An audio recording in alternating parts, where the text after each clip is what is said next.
Hello, everyone. Welcome back to Room Chella Smith with your Middle East U.S. entertainment news. I air on Fridays. It's subject to change. I bring you the latest on reforms and economics of Iraq based on reports put out by the Middle East news media outlets. I do this weekly review, and it's based off my interests. Thank you, everyone, for joining me. We spoke about Iraq's rate change cuts, tax laws, oil prices, dollar exchange, Apple phones in Iraq, digital transformation, gold, international laws with banks, federal pension law, the Development Path Project, digital banks and audits, United Nations General Assembly meeting, and we shared that video coverage. Let's take a look at this week's headlines. However, we won't spend a lot of time because news reflects the 79th General Assembly. The Sudanese Prime Minister Mohammed Shia al-Sudani returned back to Baghdad after attending the 79th session of the United Nations General Assembly. He held meetings with various leaders, including the King of Jordan, the Turkish President of Erdogan, the President of Cyprus, Kenya, Yemen, Kuwait, Lebanon, the Netherlands, Italy, Pakistan, Greece, and Somalia. He also attended the 14th Concordia Summit and participated in the dialogue session with American Chamber of Commerce and the Monitor. Jeffrey R. Pyatt, U.S. Assistant Secretary of State for Energy Resources, discussed issues related to Washington policy on gas, oil, and electricity with the Iraqi government and the Kurdistan Region's government, the KRG, in the interview with Radal. Pyatt expressed U.S. support for Iraq's reaching energy independence by 2030, stating that Baghdad should be an energy exporter and not rely on imports from Iran. He is also discussing the role of private U.S. and Western energy companies in Iraq and the Kurdistan region. The U.S. State Department expects an agreement on the future of the international coalition from Iraq within 2 weeks. The regional spokesman, Samuel Wahlberg, expects more information about the situation and the importance of the partnerships between the U.S. and Iraq. It is said that the U.S. and the Iraqi governments are interfering in discussions to put the appropriate conditions for the continuation of this coordination. Al-Sudani's advisor, Mauser Mohammed Shalay, criticized Iraqi's banking system as a rentier, stating it relies on oil resources and government liquidity. He urges for a comprehensive reform process to create market institutions and attract global banks. And Prime Minister met with the Association of Private Banks to discuss a role of banks in development. They emphasized the importance of banks adhering to international standards and contributing to national development plans. The Prime Minister's decision to form a higher committee to address banking obstacles is crucial for the sector development. They also emphasized the needs for private banking sector representatives in a council of ministers and central committees to ensure stability, development, and financial sustainability. And there's a lot of talks about removing zeros in the recent papers. The Central Bank of Iraq has reduced its dependence on U.S. dollars in commercial transactions and continuously reviewing the project to remove zeros from their currency. The banks responded to global economic challenges such as high energy and raw material prices. By amending monetary policy and strengthening confidence in the Iraqi dinar, the banks also raised its holding of foreign exchange and gold reserves to enhance financial stability and face potential economic crises. The bank also launched programs and initiatives aimed at reducing the country's dependence on the U.S. dollar. And the Kurdistan Regional Government Ministry of Finance transferred over 91 billion dinars to Baghdad, representing the federal public treasury shares of non-oil revenues in May of 2024.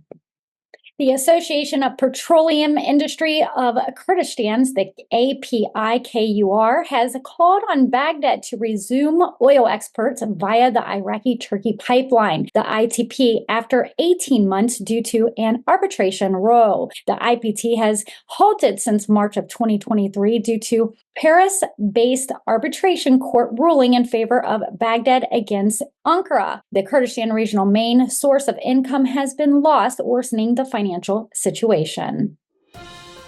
And Iraq's Prime Minister Advisor for Banking Affairs, Shalay Mahmoud, has highlighted the importance of cooperation between public and private sectors in improving the country's technology infrastructure. He highlighted 8 strategic steps taken by the government to achieve leadership in digital innovation. These included establishing laws for investment technology, improving infrastructure, achieving investment through bank initiatives, partnering with the private sector, implementing a national digitalization plan, training and rehabilitating programs for IT professionals, supporting startups, and cooperating with international companies. Mahab emphasized the government's readiness to support local and international authorities, institutions, and companies in achieving sustainable economic and social developments. And the International Monetary Fund, Kristalina Georgieva, confirmed that the central bank faced a difficult budget process as interest rates begin to cut globally due to eroding inflation. Georgieva emphasizes the need for balancing inflation returns to set targets while avoiding excessive monetary policy tightening. Iraq is one of the first countries to adopt a complete approach to environment and social governance and accountability, according to Fawaz al-Bibasi, the regional director of Saudi Arabia, Lebanon, and Iraq at the International Finance Corporation, the IFC. The Central Bank of Iraq is seen as a model for development strategies that serves the development of the banking sector, contributing to sustainable future of Iraq. Al-Bibasi praises the strategic partnership between the IFC and the Central Bank of Iraq in cooperation in the Netherlands. The Sudanese Prime Minister Mohammed Shia al-Sudani has urged the UNICEF to collaborate with Iraqi private sector in education and higher education. The meeting took place during the United Nations General Assembly, the 79th session in New York, discussing childhood issues and Iraq's progress.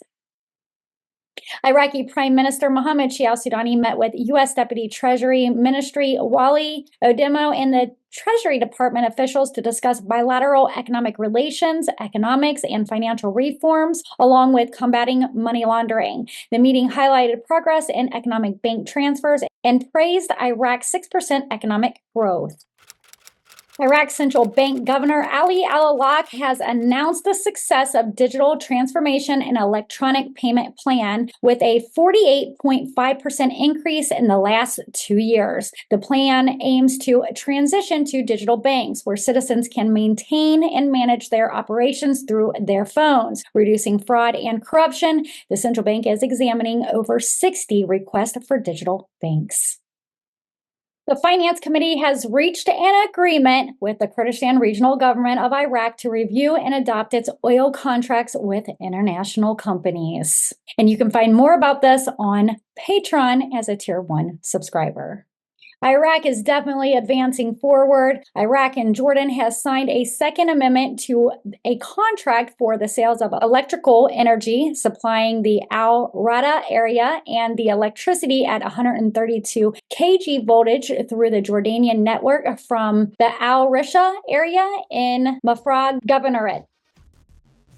And you've been watching Newsroom Weekly Review. I'm Chella Smith with your Middle East U.S. entertainment news on reforms and economics of Iraq, bringing you the latest in our news without having to keep up with all the different outlets. We're here on Patreon every single day with a Tier 1 subscription, and on Fridays free to our community. So don't forget to subscribe and turn those notification bells on. You can manage those through your settings. If you like my content, you can give me a thumbs up. If you really like my content, you can always share us in your special groups that you are in. Again, thank you for being a subscriber, and thank you for visiting Newsroom Chella Smith for your trusted Dinar news. We'll see you guys next week.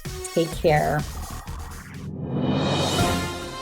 Make sure you join us Fridays, 4 p.m. with Newsroom Updates with Chella Smith Entertainment News.